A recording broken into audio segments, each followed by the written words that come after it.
జ్ఞానమును పొందుకోవాలంటే ఈ యొక్క ప్రశ్నకు దేవాది దేవుడి గ్రంథములో మనకు తెలియపరుస్తున్నాడు. 5 విధాలుగా దేవుడు నువ్వు జ్ఞానమును ఎలా పొందుకోవాలో నేను 5 విధాలుగా మీకు తెలియజేస్తున్నాను అని దేవాది దేవుడు అంటూ ఉన్నాడు. మొట్టమొదటగా అంట జ్ఞానమును నువ్వు పొందుకోవాలంటే జ్ఞానము కొరకు దేవుని అడిగి నువ్వు పొందుకోవాలి. ఏంటంటే జ్ఞానము కొరకు నువ్వేం చేయాలి? దేవుని అడిగి పొందుకోవాలి. మొదటి మాట. సరే, ఆ మాట ఏడంతో ఒకసారి చూద్దాం. యాకోబు 1:5 మీలో ఎవరికైనాను జ్ఞానము కొదువుగా ఉన్న ఎడల అతడు దేవుణ్ణి అడగవలెను, అప్పుడు అది అతనికి అనుగ్రహింపబడెను. ఏం చెప్పాడు తల్లి ఈరోజు? నేను దేవుడు ఏమంటున్నాడు? మొట్టమొదటిగా ఈ యొక్క పాయింట్లో నన్ను అడగాలి. దేవుని అడిగి నువ్వు పొందుకోవాలంటే జ్ఞానముని ఏమంటున్నాడు? మీలో ఎవరికైనా ఏ తక్కువ ఉంటే, గ్రంథములో ఒకరికి తక్కువగా ఉన్నది. ఎవరు అడిగారు? సొలొమోను ఉన్నాడు, అయ్యా నీ రాజ్యమును పరిపాలించాలంటే నాకు జ్ఞానము సరిపోదు, నాకు జ్ఞానము కావాలి. ఈ బిడ్డలు ఎటువంటి వాళ్ళు అంటే ఇజ్రాయేల్ జనాంగము మోసే 40 సంవత్సరాలు వాళ్ళని తీసుకొచ్చేదానికే కానాను దేశానికి పాలు తేనెలు ప్రవహించే దేశానికి తీసుకురావాలంటే ఆయనే చాలా మునకలైపోయాడు. సొలొమోను అంటున్నాడు. అటువంటి జనాంగము, ఇశ్రాయేలు జనాంగము ఈయన నడిపించాలంటే, రాజ్యములో నేను నడిపించాలంటే, సక్రమైన పద్ధతిలో నేను నడిపించాలంటే నా జ్ఞానమా సరిపోదు, నీ జ్ఞానం కావాలి అని సొలొమోను అడిగాడు. ఈడ అడుగుతున్నాడు. యాకోబు రాస్తున్నాడు ఆ పత్రికలో. యాకోబు రాస్తూ ఆయన ఏం చెప్పాడంటే, మీలో ఎవరికైనాను కొదువుగా ఉన్న ఎడల, ఆనాడు సొలొమోను అడిగిన విధముగా ఈరోజు నేను అడుగుతూ ఉన్నాను. మీలో ఎవరికైనా జ్ఞానము కొదువుగా ఉన్న ఎడల మీరు నన్ను ఏం చేయాలి? స్ట్రైట్గా దేవుణ్ణి అడగవాలని యాకోబు తెలియజేస్తున్నాడు. ఈరోజు నువ్వు దేవుణ్ణి అడుగుతావా? జ్ఞానము కొదువుగా ఉన్నదని, తక్కువగా ఉందని అడుగుతావా? అడగాలని ఆశపడుతూ ఉన్నాడు. ఎందుకంటే ఇక్కడ కూర్చున్న బిడ్డలకే కాక ఈ ఛానళ్ళ ద్వారా చూస్తున్న బిడ్డలకు కూడా, ఎందుకంటే దేవుడు మీకు తెలియచేస్తూ ఉన్నాడు. ఎందుకంటే మీలో ఏది కొదువుగా ఉంటే అది నన్ను అడిగితే నేను మీకు ధారాళంగా ఇస్తాను. కొద్దిగా గొప్పలో ఈను ఎలా ఇస్తాను? ధారాళంగా ఇస్తా. మీరు ధారాళంగా పొందుకోండి, అది నేను మీకు అనుగ్రహిస్తాను అని దేవుడు మొట్టమొదటి వాక్యములో దేవాది దేవుడు తెలియపరిచాడు. రెండవది అంటానైనా క్రమశిక్షణ ద్వారా జ్ఞానమును పొందుకోవచ్చు. ఏం తల్లి? రెండవ మాట ఏం తల్లి? క్రమశిక్షణ ద్వారా జ్ఞానమును ఎలా పొందుకోవచ్చు? రెండవ మాట ఒకసారి చూద్దాం. సామెతలు 29:15 వచ్చిన బెత్తమును గద్దింపును జ్ఞానము కలుగ చేయును, అదుపులేని బాలుడు తన తల్లికి అవమానము తెచ్చును. రెండోది ఏం తల్లి? రెండోది ఏంటంటే చూడండి తల్లి, నా తల్లి చూడండి, మీరు చూడండి చాలు తల్లి. రెండవ మాట ఏంటంటే క్రమశిక్షణ ద్వారా జ్ఞానం వస్తుంది. ఏదాని ద్వారా వస్తుంది తల్లి? క్రమశిక్షణ ద్వారా జ్ఞానం ఎలా వస్తుంది అని అంటే గ్రంథంలో చెబుతూ ఉన్నాడు. క్రమశిక్షణ ద్వారా జ్ఞానం ఎలా వస్తుంది అంటే, నాయన బెత్తము వాడని ఎవరైతే ఉంటారో, తల్లి అయినా తండ్రి అయినా, ఎవరైతే తన బిడ్డల పట్ల బెత్తము వాడకుండా ఎవరైతే ఉంటారో, లాస్ట్కి ఏమైతే తల్లిదండ్రుల మీదకి విరోధం అవుతాడంట, తల్లికి అవమానం తెస్తాడంట, తండ్రిని అవమాన పాలు చేస్తాడంట. ఇప్పుడు స్కూల్కి మన బిడ్డలను పంపించాము, వెళ్ళిన తర్వాత అక్కడ గురువు గారు ఏం తీసుకుంటాడో, గురువు గారు చెప్పినప్పుడు బెత్తం ఉంటుంది. ఎందుకంటే బిడ్డ సరైన పద్ధతిలో రావడానికి, సరైన పద్ధతిలో ఆ బిడ్డ చదువుకోవాలని, సరైన పద్ధతిలో ఆ గురువు గారు చెప్పే యొక్క మాటలు చక్కగా వినాలని, చెడుపుడి మాటలు వాళ్ళు పలుకోకుండా, గలిబిలిగా ఉండకుండా ఏకాగ్రతగా ఆయన చెప్పే మాటలు వినాలని, ఆయన చెప్పిన పలుకులు విని రెండో దాన్ని అనుసంధానంగా నడుచుకోవాలని గురువు గారు బిడ్డల్ని మందలిస్తాడు. మందలిచ్చిన తర్వాత ఆ గురువు గారికి లోబడితే ఆ బిడ్డ ఉన్నత శిఖరాల వైపు వెళ్తాడు. నా జీవితంలో కూడా అదే జరిగింది. ఎలాగంటే నేను ఇంటర్మీడియట్ చదువుతున్నప్పుడు మాకు ఎకనామిక్స్ ఉంటుంది, ఆయన ఖలీల్ భాష సార్. ఆయనకి మేము లోపడ్డాం. ఏది? గురువు గారికి మేము లోపడ్డాం. నేను ఎందుకంటే బెత్తమును వాడినప్పుడు దానికి లోబడిన వారు, నేను లోబడ్డాను కాబట్టి ఇంటర్మీడియట్ చదివి డిగ్రీ చదివి ఆ పైన ఎంకామ్ చదివిన, ఎందుకు గురువు గారికి లోబడబట్టి ఇంటర్మీడియట్లోనే నాకు హైయెస్ట్ మార్కులు ఎకనామిక్స్లోనే వచ్చింది. చక్కగా వండర్ఫుల్ 6-7 సబ్జెక్టులు ఉంటే మొత్తం అన్ని సబ్జెక్టులకల్లా ఎకనామిక్స్లోనే మంచి మార్కులు వచ్చింది. ఎందుకంటే గురువు గారికి లోబడ్డాను కాబట్టి, గురువు గారు చెప్పిన మాట నేను విన్నాను కాబట్టి, ఆయన బెత్తము వాడాడు కాబట్టి, ఆయన గద్దింపునకు నేను లోబడ్డాను కాబట్టి మంచి మార్కులు నేను సంపాదించుకోగలిగాను. అదే విధంగా ఇక్కడ అంటూ ఉన్నాడు, బెత్తం అంట గద్దింపునకు, ఒక క్రమశిక్షణకు సూచిక అంట. ఆ బెత్తము మొట్టమొదటిగా గురువుగారు వాడతారు బిడ్డల ఆ యొక్క పిల్లల యొక్క విద్యార్థుల కోసం. రెండవదిగా ఆ బెత్తం అంట తల్లి కూడా వాడాలట. ఎవరు వాడాలి? తల్లి ఎవరు వాడాలి? తల్లి కూడా వాడాలి. కొంతమంది తల్లులు ఎట్టున్నారో బిడ్డల్ని మందలిచ్చారు, ఒక్కడే ఒక్కడికి అయ్యా, ఒక్కడే ఒక్కడికి ఏం చేస్తాడా 10 పంపలకే నిప్పు పెట్టొస్తాడు. ఎందుకంటే వాడు చదువుకోవడం, ఆడపిల్లకి సీరియల్ చూస్తుంది, మగ పిల్లడైతే ఫోన్ చూస్తాడు, గేములు బాగా విడిగా ఉంటారు. కానీ తల్లి మందలిస్తే, రే ఫోన్ పక్కన పెట్టు, చదువుకో, సార్ ఏం చెప్పాడు ఈరోజు హోంవర్క్ చేసుకో అని తల్లి బెత్తముతో వాడి క్రమశిక్షణగా ఆ బిడ్డని మందలిచ్చి చేస్తే ఆ బిడ్డ ఉన్నత శిఖరాల వైపు వెళ్తాడు. రెండవదిగా తండ్రి కూడా బిడ్డకి ఏం చేయాలి? గద్దింపు ఇవ్వాలి. ఎందుకంటే తండ్రి భయం ఉండాలి, తల్లి భయం ఉండాలి. అలా ఇద్దరు కుటుంబంలో భయం ఉన్నప్పుడు ఆ బిడ్డ ఉన్నత శిఖరాల వైపు వెళ్ళగలుగుతాడు. నేను అంటూ ఉన్నాను, ఆ వాక్యం ద్వారా అంటున్నాడు దేవుడు, బెత్తము వాడాలంట. బెత్తము వాడకపోతే తన తల్లికి అవమానం వస్తుందంట. అలాగ అవమానం తెచ్చే విధంగా లేకుండా ఆ బిడ్డని సరైన పద్ధతిలో పెంచాలని తల్లిదండ్రులకి దేవుడు ఈ వాక్యం తెలియజేస్తున్నాడు. మూడవ మాటనైనా, దేవుని యందు భయభక్తులు కలిగి ఉంటే జ్ఞానమును పొందుకుంటారు. ఎంత లేదనైనా? మూడవ మాట, దేవుని యందు భయభక్తులు కలిగి ఉంటే జ్ఞానమును పొందుకుంటారంట. ఇది ఎలా పొందుకుంటారో వాక్యంలోకి వెళ్దాం. సామెతలు 9:10.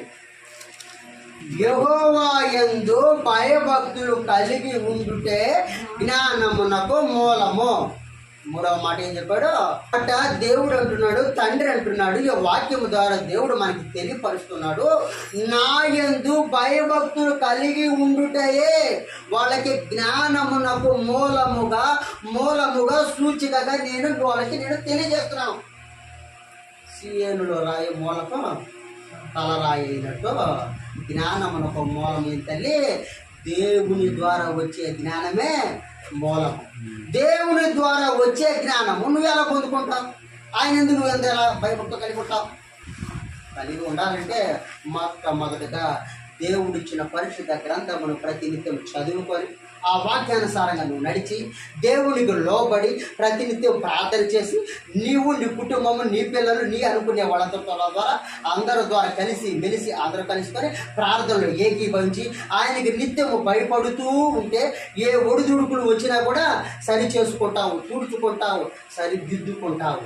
అలాగా ఆయన ఎందు ప్రతి నిత్యము భయము భక్తులతో కలిగిన వాడివైతే నువ్వు జ్ఞానమును పొందుగాక. నీకు మూలమై నీకు ఆధారముగా అవునుగాక. అలాగా అంటూ ఉన్నాడు. పరిశుద్ధ దేవుని గురించి, పరిశుద్ధ దేవుడైన యేసు క్రీస్తు వారిని గురించి నువ్వు తెలుసుకున్నట్లయితే దేవుని యొక్క జ్ఞానము నువ్వు పొందుగాక. అలాగే దేవుడు అంటున్నాడు. నాలుగవ మాట ఏంటంటే ఆలోచనలో వినడం ద్వారా జ్ఞానము పొందును. ఎంత 4వ మాట తల్లి? ఆలోచనలు వినడం ద్వారా జ్ఞానం పొందుకోను. ఈ ఆలోచనలు వినడం ద్వారా ఎలా జ్ఞానం పొందుకోను? వినుట వలన విశ్వాసము కలుగును. ఎవరైనా చెప్పేటప్పుడు వినాలి, గ్రహించాలి, తెలుసుకోవాలి. అదే అంటున్నాడు, ఆలోచనల ద్వారా నీకు జ్ఞానం కలుగుతుందయ్యా. నేను ఆలోచనలు ఏంటంటే ఒకటి చెప్పేటప్పుడు నువ్వు ఆలకించు, మంచి ఏందో చెడు ఏందో నువ్వు ముందు ఆలకించు, దానికి ఎదురు చెప్పకు, ఎదురు ప్రశ్నలు వేయకు. ఎవరు అంటున్నారు? ముందు పెద్దవారు చెప్పేది ఏంటంటే పెద్దల మాట సత్యం మాట, చక్కటి మాట, ఒరిజినల్ మాట. ఎందుకంటే పెద్దలు చెప్పే మాట ప్రతి మాట ఎలా ఉంటుంది? విలువైన మాట ఉంటుంది. అదే విధంగా దేవుడి నుంచి వచ్చిన యొక్క వాక్యము ద్వారా వచ్చే మాట ఎలా ఉంటుంది? విలువైన మాట, విలువ కలిగిన మాట జ్ఞానమునకు అతి ముఖ్యమైనదిగా దేవుడు తెలియజేస్తున్నాడు. అది వాక్యం మరొకసారి చూద్దామైనా. సామెతలు 13:10. గర్వము వలన జగడమే పుట్టును, ఆలోచన వినువానికి జ్ఞానము కలుగును. ఏడేం చెప్పాడు తల్లి? ఏదైనా వలన జగడము పుట్టును.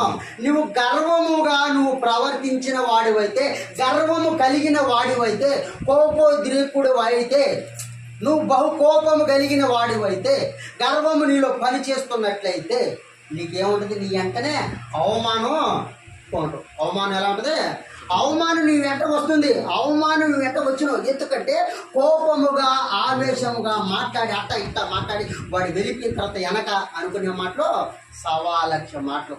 వాడు చూడు ఎంత మూర్ఖంగా మాట్లాడుతున్నాడు, అతను చూడు ఎటువంటి మాటలు మాట్లాడుతున్నాడు, పెద్ద చిన్న లేదు, ఎటువంటి మాటలు మాట్లాడుతున్నాడు అని అక్కడ అవమానము కలిగేటట్టు. ఎందుకంటే కేవలము కోపం వలన, లేదు ఏమైనా కేవలం కోపం వలన నువ్వు కోపోద్రేకుడివై, నువ్వు ఆవేశపరుడివై, ఆలోచన లేనివాడివై, నువ్వు ఇష్టానుసారంగా ప్రవర్తించేవాడివై, ఎదుటి వారిని దూషించేవాడివై, నువ్వు ఎదుటి వారి యొక్క ఇరువును తెలుసుకోలేని వాడివై, నీ ఇష్టానుసారంగా ప్రవర్తించే వాడివైతే నీ వెంట ఏమొస్తుంది?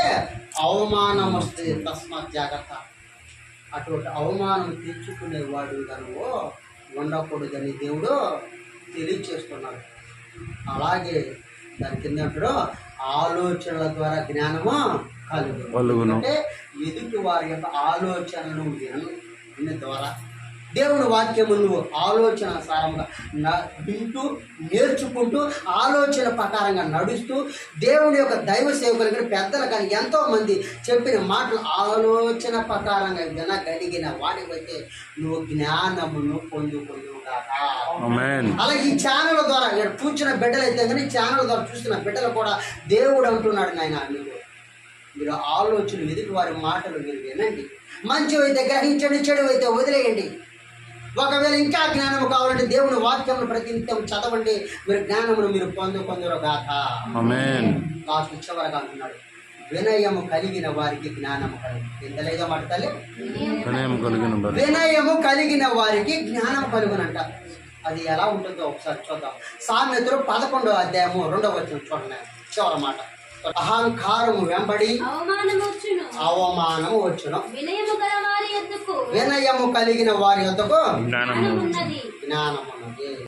అహంకారము వెంబడి అవమానము వచ్చును. నిజం కదా? అహంకారంగా ప్రవర్తించిన వాడివైతే, అహంకారము కలిగిన వాడివైతే, నువ్వు ఆవేశపరుడివైతే, ఎవడి మాట నువ్వు వినన్న వాడివైతే, నువ్వేంద్ర నాకు చెప్పేది అని అహంకారం కలిగిన వాడివైతే, అహంభావం కలిగిన వాడివైతే నీ వెంట అవమానం వస్తుంది. జాగ్రత్త. వినయము కలిగి ఉండు. నువ్వు వినయము కలిగి ఉంటే నీకు జ్ఞానమును దేవుడిస్తాడు.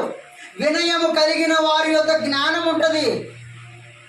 అంటే తగ్గింపు కలిగిన వాడి దగ్గర ఎలా ఉంటుంది? ఏనా తగ్గింపు కలిగిన వారి దగ్గర జ్ఞానం ఉంటుంది. ఆ జ్ఞాన అనుసంధానముగా నడుచుకుంటాడు. తగ్గింపు ఆలోచన ఉన్నవాడు ఏం చేస్తాడు? ఎదుటి వారి యొక్క అన్ని విషయములు గ్రహించి నేను ఏది చేస్తాను, ఏది చేయకూడదు, నేను ఎలా వెళ్ళాలి, ఎలా ఉండాలి అని ఆ వినయముతో ఆలోచిస్తాడంట. ఎవరో వినయం కలిగిన వాడు. ఎంతలే వినయం కలిగిన వాడు ఎవరంటాడు? ఆలోపోద్రికుడు అయితే ఏం చేస్తాడో ఆ అవమానం తెచ్చుకుంటాడు. దేవుడు లాస్ట్ మాట అంటున్నారు, వినయం కలిగి ఉంటే మీకు జ్ఞానము మీకు వస్తుంది అని అంటున్నాడు. దేవుడు లాస్ట్గా మీరు ఈ మాటగా చివరగా మీరు వినయము కలిగిన వారిగా మీరు ఉండాలని, దేవుని వాక్యమును మీరు అనుసంధానంగా ప్రతినిత్యం చదువుకుంటూ దేవుని యందు భయభక్తులు కలిగిన వారిగా మీరు ఉండాలని ఈ యొక్క 5 అంశములు. మొట్టమొదటిగా దేవుని యందు మీరు ఏం చేయాలి? జ్ఞానము కొరకు ఆయన్ని అడిగి పొందుకోవాలి. రెండవది క్రమశిక్షణ ద్వారా నీవు నీ బిడ్డలకు అంతా నీ అనుకునే వాళ్ళందరికీ క్రమశిక్షణ కలిగిన వారిగా మీరు ఉండాలని. మూడవదిగా దేవుని యందు భయభక్తులు కలిగిన వారిగా మీరు ఉంటే జ్ఞానమును మీరు పొందుకునే వారిగా మీరు ఉంటారని. నాలుగవదిగా ఆలోచనలు, ఎదుటి వారి యొక్క మాటలు నువ్వు ఆలోచనల ద్వారా విని, ఆలోచనల ద్వారా నువ్వు నడుచుకొని దేవుని వాక్యమును అనుసంధానంగా నడుస్తూ ఆలోచన ప్రకారం నడిచిన వాడైతే దేవుని యొక్క జ్ఞానమును పొందుకొని, ఐదవదిగా చివరగా వినయము కలిగిన వాడివైతే, అన్ని విషయములు ఎందుకు వినయము కలిగిన వాడివైతే దేవుని నుంచి వచ్చు, దేవుని ద్వారా వచ్చే జ్ఞానమును పొందుగాక. లోకములో అన్నిటికంటే శ్రేష్టమైనది జ్ఞానము. ఇటువంటి జ్ఞానమును నువ్వు పొందుకోవాలంటే ఈ 5 అంశములను దేవుడు చూపించిన విధము నువ్వు నడుచుకొని తద్వారా నువ్వు నడుచుకోవాలని, దేవుని యొక్క జ్ఞానమును పొందుకోవాలి, తద్వారా నడుచుకోవాలని ఆశపడుతూ దేవుడి జ్ఞానమును ఎలా పొందుకోవాలో దేవుడు తెలియజేసినందుకు ఈ వాక్యాన్ని దేవుడికి, మీకు, మాకు అందరికీ దేవుడు చక్కటి వాక్యాన్ని ఇప్పించిన దేవునికి కృతజ్ఞతలు తెలుపు.